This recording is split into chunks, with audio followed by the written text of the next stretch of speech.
जमसुराज कह रहा है कि साल भर के अंदर किसी को बिहार में पलायन नहीं करना पड़ेगा। हम लोग ये नहीं कह रहे कि पलायन रोक देंगे, कैसे रोकेंगे आपको समझा रहे। पलायन को अगर समझना है तो पहले ये समझिए कि जो पलायन आपको दिखता है ये व्यक्तियों का पलायन है, श्रम का पलायन है, लोगों का पलायन है। जो दो पलायन जो आपको नहीं दिखता है वो है बुद्धि का पलायन और पूंजी का, पैसे का पलायन। बिहार से करीब 50 लाख लोग बाहर गए हैं नौकरी मजदूरी करने, लेकिन आपको ये नहीं पता है कि बिहार से हर साल 2.5 लाख करोड़ रुपया हर साल बिहार के बैंकों के माध्यम से आपका हमारा हर घर से पलायन हो रहा है पैसे का, वो दूसरे राज्य में जा रहा है। अब आप कहिएगा कौन नया शगुफा है। बैंक में आप रुपया रखते हैं, बैंक का धंधा कैसे चलता है? बैंक आपसे पैसा जमा कराता है और फिर जरूरतमंदों को, जिसको बिजनेस करना है, घर बनाना है, गाड़ी खरीदना है, पढ़ाई करना है, खेती करना है, बैंक वाले उसको कर्ज देते हैं, लोन देते हैं। और देश में एक व्यवस्था है इसको जांचने के लिए, जिसको कहते हैं रिजर्व बैंक ऑफ इंडिया इसको जारी करता है, इसको कहता है CD ratio, credit deposit ratio. ये आंकड़ा बताता है कि कितना रुपया लोगों ने बैंक में रखा और बैंक ने कितना पैसा कर्ज के तौर पर समाज को दिया। तो पूरे देश में जो व्यवस्था है इसमें क्रेडिट डिपॉजिट रेशियो है 70%। मतलब पूरे देश के लोगों ने जितना पैसा बैंक में रखा उसका 70% पैसा बैंक वालों ने वापस कर्ज के तौर पर समाज को दिया, रोजी रोजगार के लिए, पढ़ाई के लिए, खेती के लिए, घर के लिए। बिहार में ये सीडी रेशियो है 40%। मतलब आपने हमने अगर 100 रुपया बैंक में रखा तो बैंक वाला सिर्फ 40 रुपया ही कर्ज देता है, बाकी का 60 रुपया कहाँ गया? बाकी का 60 रुपया चला गया गुजरात, महाराष्ट्र, कर्नाटक, तमिलनाडु, केरल। वहां पर सीडी रेशियो कितना है? 90, 95, 100। मतलब अगर आंध्र प्रदेश में लोगों ने बैंक में 100 रुपया जमा किया तो बैंकों ने 100 रुपया 105 रुपया कर्ज के तौर पर वापस दिया। इसका असर समझिए। पिछले साल बिहार में आपने, हमने, यहाँ की गरीब अमीर जनता ने मिलके बैंकों में 4,21,000 करोड़ रुपया जमा किया। यहाँ सीडी रेशियो है 40%, तो उसका मतलब है कि 1,61,000 करोड़ रुपया कर्ज के तौर पर बैंकों ने वापस लौटाया। बाकी पैसा कहाँ गया? बाकी पैसा चला गया दूसरे राज्य में। इसको मैं कहता हूं पूंजी का पलायन। 1990 में जब लालू जी मुख्यमंत्री बने तब से लेकर पिछले साल तक बिहार से 26.5 लाख करोड़ रुपया, ध्यान से सुनिए, 26.5 लाख करोड़ रुपया आपका हमारा पैसा बैंकों ने दूसरे राज्य में भेज दिया। तो जमसुराज पहली बात ये कह रहा है कि बिहार में सीडी रेशियो को, क्रेडिट डिपॉजिट रेशियो को सुधार कर राष्ट्रीय औसत के बराबर किया जाएगा। उससे हर साल बिहार में 2 से 2.5 लाख करोड़ रुपया लोगों के पास रोजगार के लिए, कृषि के लिए, घर बनाने के लिए उपलब्ध हो जाएगा। आप अंदाजा लगाइए कि अगर 2.5 लाख करोड़ रुपया यहाँ लोगों के पास एक्स्ट्रा मिले तो कितने ज्यादा घर बनेंगे, कितने लोग अपने बिजनेस को बढ़ाएंगे, कितने लोग नई गाड़ी खरीदेंगे, कितने लोग नया खेती का काम करेंगे। अगर फिर भी नहीं समझ में आया कि क्रेडिट का क्या महत्व है तो आप यहाँ जितने लोग आए हैं, आप या तो गाड़ी से आए होंगे, मोटरसाइकिल से आए होंगे। कोई ऐसा आदमी नहीं होगा जिसने गाड़ी और मोटरसाइकिल के लिए बैंक से कर्ज नहीं लिया है। अगर बैंक से लोन न मिले तो अगर 100 गाड़ी है तो घट के 5 गाड़ी हो जाएगा। कर्ज मिल रहा है तो आप गाड़ी खरीद पा रहे हैं। कर्ज मिल रहा है तो आप देख रहे हैं कि बिहार के गांव-गांव में लोग मोटरसाइकिल खरीद लिया है। तो कर्ज की, पूंजी की महत्ता समाज के विकास में बहुत ज्यादा है, जिस पर आज तक बिहार में ध्यान ही नहीं दिया गया। अब आप कहिएगा कि प्रशांत किशोर ही इसकी बात क्यों कर रहे हैं? अरे मेरे भाई, आपको मैं चुनौती दे रहा हूं। जिसको भी आप बिहार में बहुत पढ़ा लिखा समझदार नेता मानते हैं, उसको बुलाइए और उससे पूछिए कि भाई प्रशांत किशोर कह रहे हैं कि रिजर्व बैंक ऑफ इंडिया का आंकड़ा है कि पिछले 30 वर्ष में बिहार से 26 साढ़े 26 लाख करोड़ रुपया का पलायन हुआ है। तो कहेगा कि ये क्या होता है? उसको पता ही नहीं है कि सीडी रेशियो क्या होता है। ऐसा नहीं है कि ये बैंकों की मनमर्जी है। आपके जानकारी के लिए बता दें, देश के स्तर पर इसका इतना महत्व है कि देश के स्तर पर प्रधानमंत्री के चेयरमैनशिप में कमिटी होती है जो इस बात को देखती है कि सीडी रेशियो 70 के नीचे न जाए। राज्य के स्तर पर मुख्यमंत्री के अध्यक्षता में कमेटी होती है, लेकिन जैसे बिहार में यहाँ का सीओ, बीडीओ, टीचर, दरोगा मुख्यमंत्री का बात नहीं मान रहा है, वैसे बैंक वाले भी मुख्यमंत्री की बात नहीं मान रहे हैं। तो रोजगार के लिए जन स्वराज का पहला फॉर्मूला है कि सीडी रेशियो को 6 महीना में सुधारिए और 2 से 2.5 लाख करोड़ रुपया एक्स्ट्रा बिहार के लोगों को उपलब्ध कराइए।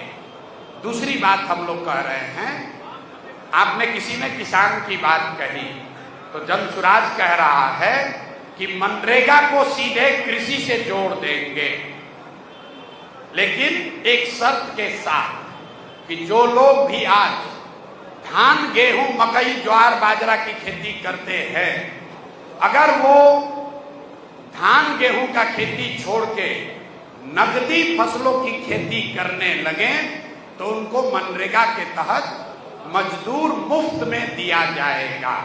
इसका क्या फायदा है? इसका सबसे बड़ा फायदा ये है कि लैंड प्रोडक्टिविटी बढ़ेगी। आज जिस खेत से आप 20,000 रुपया कमा रहे हैं धान उगाकर, वहीं पर कल लहसुन उगाकर, मसाले उगाकर, फल सब्जी की खेती करके आप 50,000, 1 लाख रुपया भी कमा सकते हैं। बिहार में कुल 55 लाख हेक्टेयर जमीन है जिसमें खेती हो सकती है। 55 लाख हेक्टेयर, करीब करीब 70 लाख एकड़ जमीन जहां खेती हो सकती है, उसमें सिर्फ 2 लाख हेक्टेयर जमीन ही ऐसा है जहां पर नकदी फसल की खेती होती है। इसीलिए बिहार में खेती खाने का जरिया है, कमाने का जरिया नहीं है। आप गांव देहात में सुनते हैं, लोग कहता है कि रोपनी करने घरे आए हैं, कमाने के लिए लुधियाना जाएंगे। कटिया में लोग घरे आता है, कमाने के लिए सूरत जाएंगे। क्यों? क्योंकि खेती बिहार में खाने का जरिया है, कमाने का जरिया नहीं है। तो खेती को कमाने वाला बनाया जाए, इसके लिए जरूरी है कि बड़े पैमाने पर यहाँ मसालों की, सब्जी की, फलों की, कैश क्रॉप की, नकदी फसलों की खेती हो।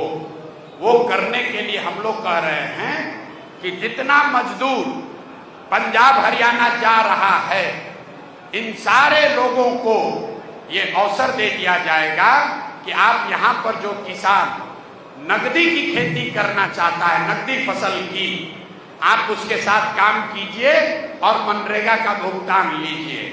इसका फायदा क्या होगा?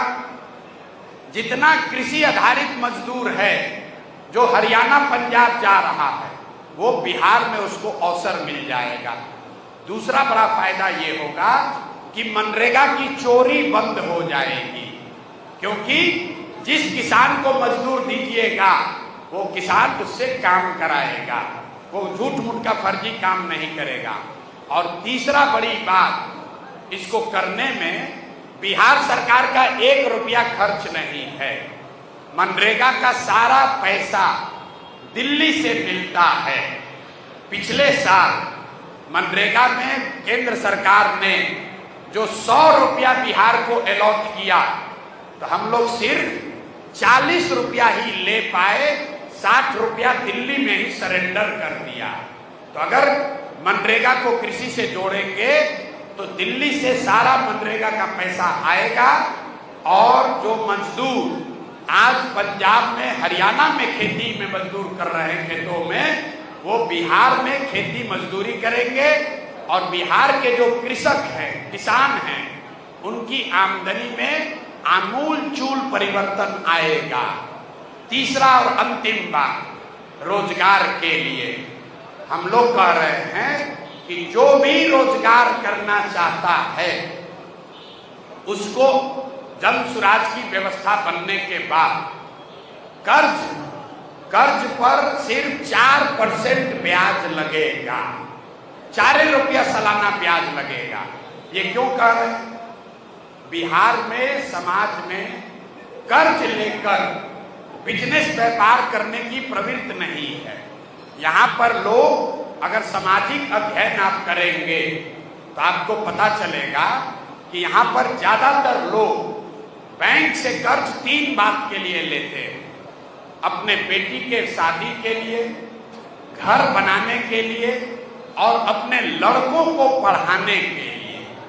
बिजनेस व्यापार के लिए लोग लोन नहीं लेना चाहता ज्यादातर आदमी। क्यों?